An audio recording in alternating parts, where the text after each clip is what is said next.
Hello friends, मैं हूं UM उस्मानी और आप देख रहे हैं हमारा चैनल यूएम इंस्टीट्यूट। और आज की वीडियो में हम लोग पढ़ने जा रहे हैं कॉस्ट अकाउंटिंग का एक छोटा सा chapter, reconciliation of cost and financial accounts. तो सबसे पहले reconciliation of cost and financial accounts का थोड़ा सा इंट्रोडक्शन ले लेते हैं, समझते हैं कि ये होता क्या है। तो देखिए, हम सभी को पता है कि जब कोई भी कंसर्न, कोई भी बिजनेस ऑर्गेनाइजेशन जो कि बिजनेस रन कर रही है, अपना बिजनेस चला रही है, तो उसे दो तरह के रिकॉर्ड्स रखने पड़ते हैं। कुछ रिकॉर्ड्स कॉस्टिंग पर्पस के लिए होते हैं और कुछ रिकॉर्ड ऐसे होते हैं जो फाइनेंशियल पर्पस के लिए होते हैं। कॉस्टिंग पर्पस मतलब आप जो भी प्रोड्यूस कर रहे हो, जिस भी चीज का प्रोडक्शन कर रहे हो, उसकी कॉस्ट को रिकॉर्ड करने के लिए जो आप अकाउंट बनाते हो, उन्हें कॉस्टिंग अकाउंट्स कहते हैं। ठीक है। और आप अपने बिजनेस का प्रॉफिट और लॉस जानने के पर्पस से जो अकाउंट प्रिपेयर कर रहे हो, वो आपके फाइनेंशियल पर्पस के अकाउंट कहलाते हैं। तो जब भी आपको कॉस्टिंग का पर्पस के अकाउंट बनाने होते हैं, यानी अपने बिजनेस की कॉस्ट जानने के लिए अकाउंट बनाने होते हैं, तो आप बनाते हो कॉस्ट अकाउंट। और जब आपको बिजनेस की फाइनेंशियल पोजीशन जाननी होती है, उसके लिए जो आप अकाउंट बनाते हैं उन्हें कहते हैं फाइनेंशियल अकाउंट्स। तो होता क्या है कि हम लोगों की दोनों ही बुक्स में प्रॉफिट और लॉस आता है। यानी हम जो कॉस्ट अकाउंट्स बना रहे हैं वहां पर भी कुछ ना कुछ प्रॉफिट या लॉस होगा, और जो हम फाइनेंशियल अकाउंट्स बना रहे हैं वहां पर भी प्रॉफिट और लॉस निकल कर आएगा। अब अक्सर ऐसा होता है कि हमारे जो कॉस्ट अकाउंट से प्रॉफिट या लॉस आया है, वो फाइनेंशियल अकाउंट के प्रॉफिट और लॉस से मैच नहीं होता है, दोनों में डिफरेंसेस होते हैं। तो जब हमारे कॉस्ट अकाउंट और फाइनेंशियल अकाउंट के प्रॉफिट और लॉस में डिफरेंसेस होते हैं, तो वहां पे उन डिफरेंसेस के रीजन जानने के लिए और उनका जो एक तरह से कह लें कि जो भी प्रॉब्लम्स आ रही है, जो भी डिफरेंसेस आए हैं, उन्हें दूर करने के लिए, उनकी रीजंस को जानने के लिए हम लोग क्या करते हैं, हम लोग अकाउंट्स को रिकंसाइल करते हैं। वहां पे देखते हैं कि कहाँ पे क्या कमी आ रही है। तो जब आप आपके कॉस्ट और फाइनेंशियल अकाउंट्स को रिकंसाइल किया जाता है, तो उसे हम रिकंसाइल करने के लिए जो स्टेटमेंट प्रिपेयर किया जाता है, उस स्टेटमेंट को हम कहते हैं रिकंसिलिएशन स्टेटमेंट। ठीक है। तो हमारे अकाउंट्स रिकंसाइल करने के लिए जब हम एक स्टेटमेंट प्रिपेयर करते हैं, तो उसे हम क्या कहते हैं, रिकंसिलिएशन स्टेटमेंट कहते हैं। अब यहाँ पर हम देखते हैं कि रिकंसिलिएशन स्टेटमेंट बनाने की या अकाउंट्स को रिकंसाइल करने की हमें जरूरत क्यों पड़ती है, क्यों हम रिकंसाइल करते हैं। रहने दें, अलग अलग, कॉस्ट अकाउंटिंग का प्रॉफिट अलग है, फाइनेंशियल अकाउंट का प्रॉफिट अलग है, हमें क्या फर्क पड़ता है। हम फाइनेंशियल अकाउंट से हमारा प्रॉफिट पता चल गया, बस उनको उसको ले सकते हैं। तो ऐसा नहीं कर सकते हैं। ठीक है। तो समझते हैं कि क्या मकसद है या क्या नीड होती है रिकंसिलिएशन स्टेटमेंट प्रिपेयर करने की। तो पहला पॉइंट यहाँ पर है to ensure reliability of cost account. अब देखिए, कॉस्ट अकाउंट जो बनाया जाता है वो हमेशा एस्टिमेटेड प्राइस पे बनाया जाता है, यानी कॉस्ट अकाउंट प्रोडक्शन से पहले बनता है। अब जब अभी हमारा प्रोडक्शन हुआ नहीं है, तो हमें ये भी नहीं पता कि हमारी एक्चुअल में प्रोडक्शन के टाइम पे खर्चे क्या हैं। ठीक है। तो कॉस्ट अकाउंट जो बनाया जाता है वो हमेशा मटेरियल, लेबर, इन सारी चीजों की एस्टिमेटेड कॉस्ट लेके बनाया जाता है। तो कॉस्ट अकाउंट जो हमारा है, वो उसमें हम भरोसा उसकी अमाउंट पर कर सकते हैं या नहीं, यानी हमारा कॉस्ट अकाउंट भरोसे के काबिल है या नहीं, उसकी रिलायबिलिटी चेक करने के लिए हमें रिकंसिलिएशन बनाना जरूरी हो जाता है कि कहीं ऐसा तो नहीं हम कॉस्ट अकाउंट गलत प्रिपेयर कर रहे हो। सेकेंड हमारा पॉइंट आ जाता है to check the arithmetical accuracy of cost account. Arithmetical accuracy का मतलब होता है जो हमारे नंबरिंग होती है ना, जो हम कॉस्ट अकाउंट में नंबर्स रिकॉर्ड करते हैं, जो हम एस्टिमेटेड अमाउंट्स रिकॉर्ड करते हैं, तो कहीं ऐसा तो नहीं है कि हम जो कॉस्ट अकाउंट में अमाउंट्स ट्रांसफर कर रहे हैं उनमें कुछ गड़बड़ हो, वो अमाउंट उतनी एक्यूरेट, उतनी परफेक्ट ना हो जो हम ट्रांसफर कर रहे हैं। तो हमारा सेकेंड पॉइंट आ जाता है कि कॉस्ट अकाउंट की अरिथमेटिकल एक्यूरेसी को चेक करने के लिए भी रिकंसिलिएशन स्टेटमेंट बनाना जरूरी हो जाता है।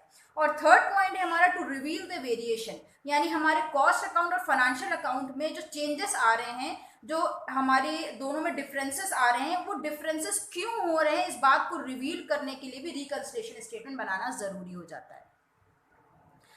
नेक्स्ट पॉइंट हम लोग पढ़ने वाले हैं reason for disagreement in profit और लॉस, यानी हमारा कॉस्ट अकाउंट और फाइनेंशियल अकाउंट का जो भी प्रॉफिट और लॉस आया है, उसके बीच में जो डिसएग्रीमेंट है उसका क्या रीजन है। डिसएग्रीमेंट मतलब दोनों प्रॉफिट और लॉस जो अलग अलग आ रहे हैं, यानी कॉस्टिंग का आंसर और फाइनेंशियल बुक का आंसर जो अलग अलग आ रहा है, तो अलग अलग आने के पीछे की क्या रीजन है, उनके डिसएग्रीमेंट के पीछे की क्या रीजन है। तो पहला बहुत बड़ा रीजन है डिफरेंसेस इन एक्सपेंसेस। अब यहाँ पे हमारे खर्चों में क्यों फर्क आता है। देखिए, कुछ एक्सपेंसेस ऐसे होते हैं जैसे factory overhead, office overhead, selling and distribution overhead. हम सभी को पता है कि कॉस्ट अकाउंट में सारे खर्चे रिकॉर्ड करे जाते हैं। तो अब और फाइनेंशियल अकाउंट में भी ये सारे खर्चे प्रॉफिट एंड लॉस अकाउंट के अंदर जाते हैं। फैक्ट्री ओवरहेड ट्रेडिंग अकाउंट में जाता है, ऑफिस ओवरहेड और selling and distribution profit and loss account में जाते हैं फाइनेंशियल बुक में। और अगर हम बात करें कॉस्ट अकाउंटिंग की, तो कॉस्ट बुक में भी ये सारे एक्सपेंसेस रिकॉर्ड किए जाते हैं। बट दोनों में फर्क क्या हुआ, जब आप कॉस्ट अकाउंट बनाते हो तो इन खर्चों को आप रिकॉर्ड करते हो एस्टिमेटेड प्राइस पर, जबकि आप जब फाइनेंशियल अकाउंट्स बना रहे होते हो तो इन्हीं खर्चों को आप रिकॉर्ड करते हो एक्चुअल प्राइस पर। तो अब ऐसी कंडीशन में क्योंकि आप दो अलग अलग फिगर लेके अपने अकाउंट्स बना रहे हो, इसलिए दोनों अकाउंट का, क्योंकि दोनों अकाउंट में खर्चे अलग अलग गए हैं, खर्चों की अमाउंट अलग अलग गई है, इसलिए दोनों अकाउंट के आंसर भी अलग अलग आते हैं, जो प्रॉफिट और लॉस होता है वो भी अलग अलग आता है। यही बहुत बड़ा रीजन है दोनों अकाउंट के प्रॉफिट और लॉस में जो डिफरेंस होता है उसका। तो पहला बहुत बड़ा रीजन क्या है, डिफरेंसेस इन एक्सपेंसेस, जिसकी वजह से हमारा प्रॉफिट और लॉस सेम नहीं आता है कॉस्ट ऑफ फाइनेंशियल बुक का। चलते हैं नेक्स्ट पॉइंट की तरफ। नेक्स्ट बहुत बड़ा रीजन है expenses included in the financial account but not in the cost account. कुछ एक्सपेंसेस ऐसे हैं जिन्हें फाइनेंशियल अकाउंट में तो रिकॉर्ड किया जाता है बट कॉस्ट अकाउंट में रिकॉर्ड नहीं किया जाता है। अब कौन से ऐसे खर्चे हैं जरा पहले ये देख लेते हैं। देखिए जैसे कि ये इंटरेस्ट ऑन कैपिटल, कुछ ही खर्चे लिखे हैं, सारे के सारे नहीं लिखे हैं, बहुत ज्यादा हो जाएंगे, बट आपको एक आइडिया मिल जाएगा कि किस टाइप के एक्सपेंसेस होते हैं। जैसे interest on capital, interest on capital क्या होता है, कैपिटल पर जितनी इंटरेस्ट दी जाती है उसे हम कहते हैं इंटरेस्ट ऑन कैपिटल। डोनेशंस, ये हमारे बिजनेस का खर्चा नहीं है। लॉस बाय ऑब्सोलेंस, फायर और एक्सीडेंट, ये भी बिजनेस का लॉस नहीं है, ठीक है। आपको बिजनेस करते टाइम जो लॉस हो रहा है वो बिजनेस लॉस है, और आग वगैरह लगने से जो नुकसान हो रहा है वो बिजनेस का लॉस नहीं है, ये नॉन रिकरिंग नेचर का है, ठीक है। गुडविल या प्रिलिमिनरी एक्सपेंसेस अगर आपने राइट ऑफ कर दिए, प्रॉफिट में से राइट ऑफ करते हैं तो उसमें प्रॉफिट में कमी आ जाती है। Loss on sale of capital asset, किसी भी तरह की कैपिटल एसेट या फिक्स एसेट जिसे हम कहते हैं, अगर वो आप बेच रहे हो उसमें आपको लॉस हो गया है तो ये भी आपका फाइनेंशियल अकाउंट में रिकॉर्ड होगा, कॉस्ट में रिकॉर्ड नहीं होगा, क्योंकि ये कॉस्ट का खर्चा नहीं है या कॉस्ट का लॉस नहीं है।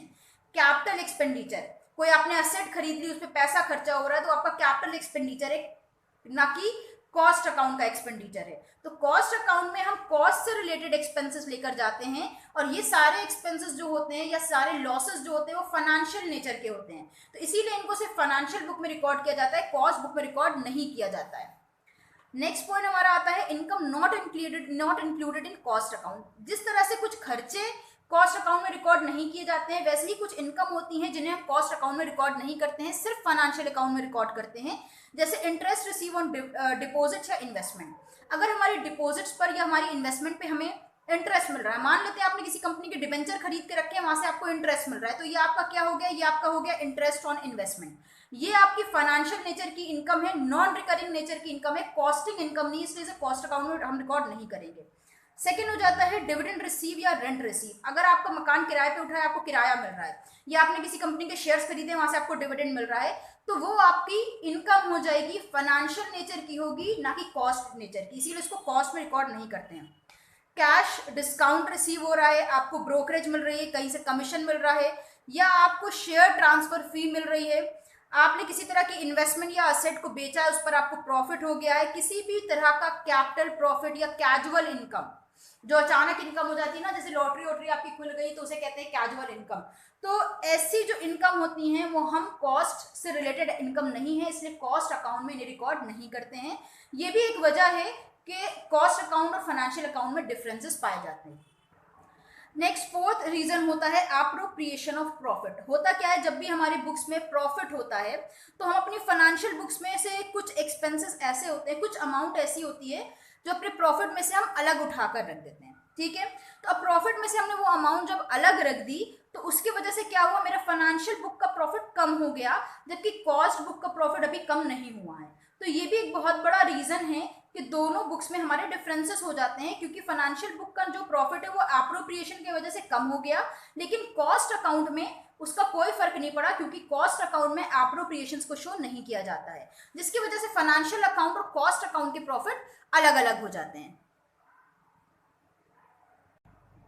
नेक्स्ट रीजन है हमारा different basis of stock valuation. होता क्या है, जब हम कॉस्ट अकाउंट बनाते हैं तो वहां पर जो क्लोजिंग स्टॉक होता है या इन्वेंट्री कह लीजिए आप, तो उसकी वैल्यू फीफो लीफो, ये जो हमारे स्टॉक वैल्यूएशन के मेथड होते हैं इनके अकॉर्डिंग कैलकुलेट करी जाती है। बट जब आप फाइनेंशियल अकाउंट बना रहे होते हैं तो वहां पर एक रूल अप्लाई होता है, कॉस्ट और market price which ever is less, यानी कॉस्ट जितने पे आपने स्टॉक खरीदा है यानी स्टॉक की कॉस्ट और जो मार्केट में आपके स्टॉक का रेट चल रहा है, दोनों में से जो प्राइस उसको कम होगी उस प्राइस पर वो क्या करेंगे, अपने स्टॉक को रखेंगे। ठीक है, तो दोनों के क्योंकि स्टॉक वैल्यूएशन के मेथड अलग होते हैं इसलिए स्टॉक का आंसर अलग होता है। स्टॉक का आंसर जब अलग होता है तो हमारा प्रॉफिट पे भी और लॉस पे भी इसका असर पड़ जाता है। पॉइंट नंबर 6 है different charges of depreciation. Depreciation के भी अलग अलग चार्जेस हैं। जैसे कि फाइनेंशियल अकाउंट जब आप बनाते हैं तो वहां पर आप SLM, straight line method, diminishing balance method, annuity method या डेप्रीसिएशन फंड मेथड, ये सारे मेथड्स चार्ज करते हैं डेप्रीसिएशन के। जबकि कॉस्ट अकाउंट में machine hour rate, production unit method, ऐसे मेथड्स यूज करके डेप्रीसिएशन कैलकुलेट किया जाता है। नेक्स्ट 7th पॉइंट आ जाता है अंडर और ओवर एब्सॉर्प्शन ऑफ ओवरहेड।